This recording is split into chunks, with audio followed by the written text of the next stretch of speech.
Mesdames, Messieurs, bonsoir, soyez les bienvenus dans ce journal. Il n'y aura pas moins de dessertes TGV après 2017. Entre Tours et Paris, année de mise en service de la LGV Tours-Bordeaux. Le message a été martelé vendredi soir lors d'une réunion publique à Tours sur le sujet. La journée mondiale pour le droit à l'avortement, Marisol Touraine a lancé un numéro vert d'information. Il s'agit d'une plateforme nationale. En région centre, on le verra, le nombre d'interruptions volontaires de grossesse reste stable. Il est autour des 6 000 par an en moyenne. Et puis enfin les régionales, côté Front National, c'est Véronique Péan qui prend la tête de liste départementale en Indre-et-Loire. L'annonce a été faite ce week-end. Mais avant de développer ces titres, cette action ce matin d'agriculteurs à Nouâtre, dans le sud Touraine, une trentaine d'entre eux a bloqué ce matin l'entrée de la base travaux de la LGV Tours-Bordeaux. Ces agriculteurs entendaient rappeler à Cosea, qui construit la ligne, ses engagements sur l'aménagement des abords de voies. Les agriculteurs estiment que Cosea n'a pas fait grand-chose pour limiter l'impact de la construction de cette ligne sur les riverains du chantier. Une réunion d'urgence a eu lieu en sous-préfecture de Chinon entre les différentes parties. Les agriculteurs ont débloqué le site vers 14 h. La LGV et sa mise en service qui avait provoqué l'inquiétude des élus et des usagers de la ligne Tours-Paris. Leur crainte, voir baisser le nombre de dessertes pour la capitale. La SNCF s'était montrée rassurante. Aucune desserte en moins. C'est ce qui a été rappelé lors d'une réunion publique sur le sujet vendredi soir à Tours. Loïc Argili. À l'ordre du jour, les cadences et les fréquences des TGV Paris-Montparnasse-Tours. Avant les débats, une petite présentation vidéo projetée de la SNCF a expliqué aux usagers les principaux changements d'horaire pour 2017. Des annonces bien accueillies par le maire de Tours. On a le même nombre de TGV aller-retour que précédemment.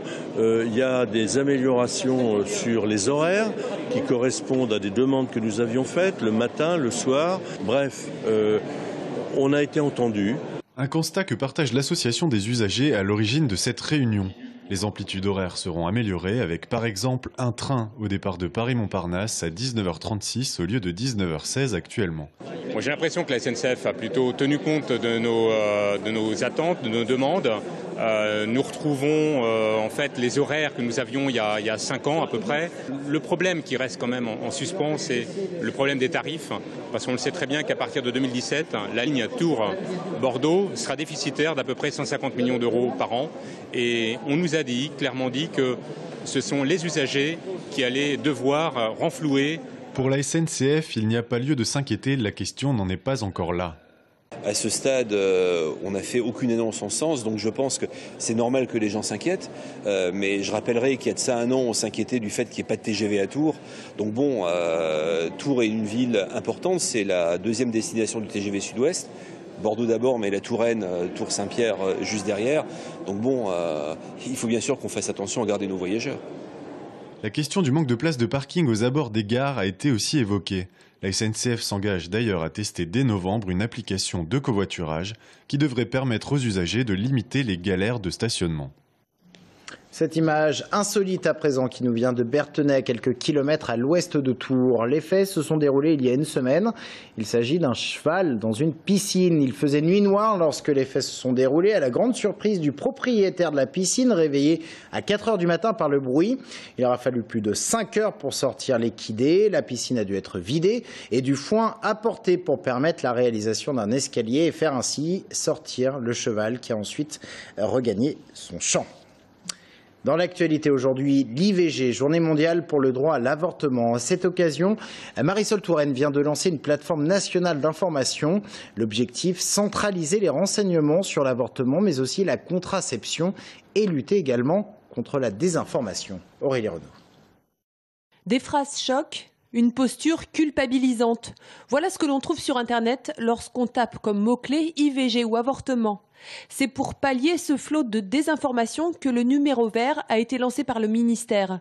Objectif, rapprocher les femmes des structures professionnelles spécialisées dans les questions de contraception, de sexualité et d'IVG, comme le planning familial. Et nous, on reçoit encore beaucoup de personnes, et pas que des jeunes filles, contrairement aux idées reçues, qui manquent d'informations par rapport à l'IVG, qui se posent beaucoup de questions et qui ne savent pas vers qui s'orienter, quels sont les délais, et quelles sont les modalités d'accès à l'IVG. En 2013, 1253 femmes ont eu recours à l'IVG en Indre-et-Loire, un chiffre plutôt stable. Des interventions pratiquées en milieu hospitalier par des sages-femmes et seulement par une dizaine de médecins de ville, ces derniers étant basés sur l'agglomération tourangelle. Malheureusement, dès qu'on s'écarte de la première couronne de Tours, il n'y a plus de possibilité de faire des avortements en dehors des structures hospitalières. Dans l'extrême nord et l'extrême sud du département, malheureusement, il y a un manque, faute de médecins en général et en particulier qui seraient intéressés par l'interruption de grossesse. En France, près d'une femme sur 3 aura recours à une IVG au cours de sa vie. Et je vous rappelle que Marisol Touraine, la ministre de la Santé, a donc lancé aujourd'hui un numéro vert pour toute demande d'information. Il s'agit du 0800 08 11 11, 0800 08 11 11. Un numéro est gratuit et anonyme. Il a passé 16 ans à la tête du Grand Théâtre, l'Opéra de Tours. Jean-Yves Ossons tire sa révérence. Il annonce son départ, ayant la certitude personnelle, je cite, que la ville souhaitait définir de nouvelles orientations pour ce navire amiral de la culture tourangelle. Il ne pense pas être la bonne personne pour cette nouvelle ère. Il indique toutefois que personne ne lui a demandé de partir. C'est une page qui se tourne donc pour le Grand Théâtre de Tours.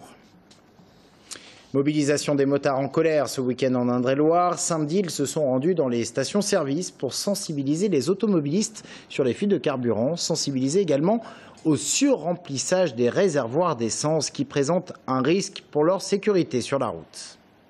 Le message qu'on va faire passer aujourd'hui, c'est qu'au premier clic, il faut arrêter de remplir son réservoir parce que 3/4 du temps, le trop-plein part dans le trop-plein de la voiture et au premier virage se renverse sur la chaussée. Et c'est très dangereux pour les 2 roues, 3 roues motorisées et aussi pour les voitures parce qu'on a des gens qui nous l'ont dit tout à l'heure, qui ont vécu des accidents à cause de gasoil. Et surtout quand ça arrive, si vous voyez du gasoil, tout de suite faire le 18, signaler aux pompiers qu'ils enverront des équipes pour nettoyer. La politique et le Front National qui entrent en campagne pour les régionales. Le parti en Indre-et-Loire a organisé hier son banquet annuel à Savonnières, l'occasion de présenter la liste, une liste départementale qui sera menée par Véronique Péan, la secrétaire départementale du FN d'Indre-et-Loire, Loïc Argili. J'aurai donc l'honneur d'être la tête de liste de la section départementale. Le début de la campagne du Front National en Indre-et-Loire pour les régionales est lancé. Véronique Péan a été désignée comme tête de liste départementale. Pendant la conférence de presse, elle a martelé l'importance d'une campagne de terrain percutante de 60 jours menée par les cadres du parti. Une campagne fondée sur 3 grands axes. 3 actions, 3 thèmes. Les thèmes généraux, en mettant l'accent sur les compétences réelles qui doivent être exercées par le Conseil régional. La question de ce qu'on dit aujourd'hui la vague migratoire.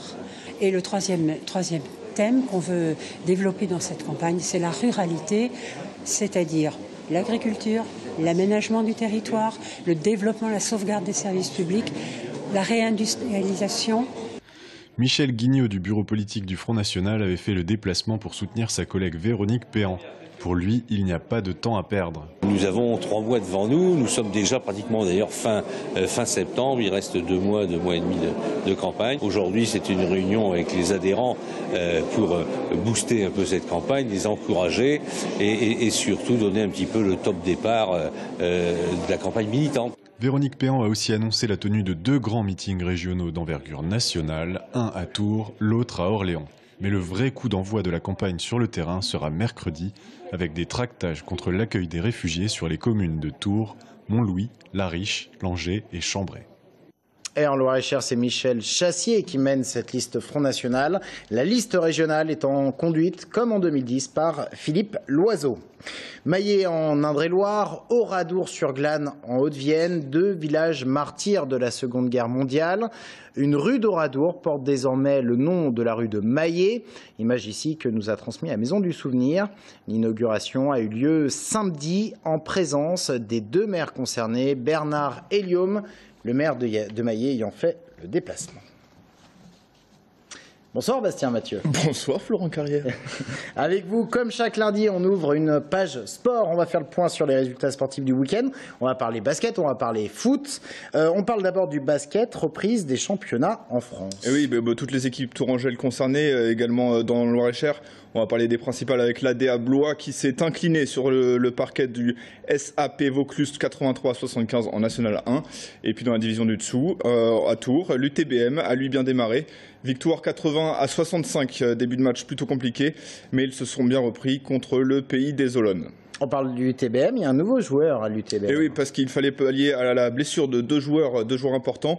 Le nouveau joueur s'appelle Pierrick Mukenga, il joue au poste numéro 4. Et il vient compenser donc les blessures de Thorman et Beckham. Il a signé vendredi et il a joué son premier match samedi avec une dizaine de points à la clé. Une bonne rentrée pour lui. En foot, le Tours FC ne gagne toujours pas. Et ouais, nouvelle. Alors pas une défaite, un match nul 0-0, mais toujours pas de victoire, pas de but marqué en plus, manque d'efficacité alors qu'ils ont vraiment dominé. Le TFC qui rejoue lundi prochain, match décalé de la 10e journée contre Dijon, et ce sera à domicile. On vous retrouve juste après cette page d'information. Il y a l'invité. Juste après, ça sera vous pour l'émission Stadium. C'est à 19h15 pour un point complet sur les sports. Voilà, avec notre invité Ali Kefif, président de l'US Tours. On parle de l'US Tours, mais aussi de la Coupe du Monde de rugby. Et ben rendez-vous donc dans 5 minutes, dans 10 minutes, un quart d'heure. Voilà. Oui, un quart d'heure. Merci beaucoup, Bastien. Tours se dote d'un nouvel animateur de centre-ville, un animateur commercial. La ville poursuit ainsi sa reconquête des commerçants. On voit cela avec Corentin Escaillé. Cet après-midi, un nouvel employé de la mairie arpentait les rues de Tours à la tranchée. Un animateur du commerce. Son rôle, faire le lien entre les problèmes des commerçants en centre-ville et les actions de la mairie, mais aussi aider à l'organisation d'événements comme le marché de Noël. J'ai donc un rôle pour faciliter les échanges entre les commerçants et la ville. Mon rôle n'est pas du tout politique. Lors de ce véritable porte-à-porte, certains commerçants évoquaient une perte d'activité due au manque de places de stationnement. Un problème que l'animateur de centre-ville devra transmettre comme les autres à la mairie où on trouve la fonction indispensable. On n'avait pas le temps de voir chaque commerçant de la ville de Tours quotidiennement et régulièrement, d'où la nécessité d'avoir un animateur de commerce qui, lui, est embauché par la mairie et qui est donc disponible 100%. De leur côté, les commerçants semblent bien accueillir la décision de la ville et trouver une véritable utilité à ce nouveau poste. Le nouvel animateur centre-ville va fatalement revenir vers les commerçants qui, pour certains, dans certains quartiers, se sentaient peut-être délaissés par le service commerce. Chaque commerce a son souci, chaque union commerciale a ses soucis, et tous les commerçants de la ville de Tours ont fatalement quelque chose à demander au service commerce. L'animateur de centre-ville n'a aucun pouvoir décisionnel, c'est donc à la mairie de traiter les dossiers qu'il met sur son bureau. Et du commerce de centre-ville. On en reparle dans un instant avec Céline Ballesteros, adjointe au maire de Tours en charge du commerce. La stratégie de la municipalité est-elle payante? Question qu'on se pose dans un instant.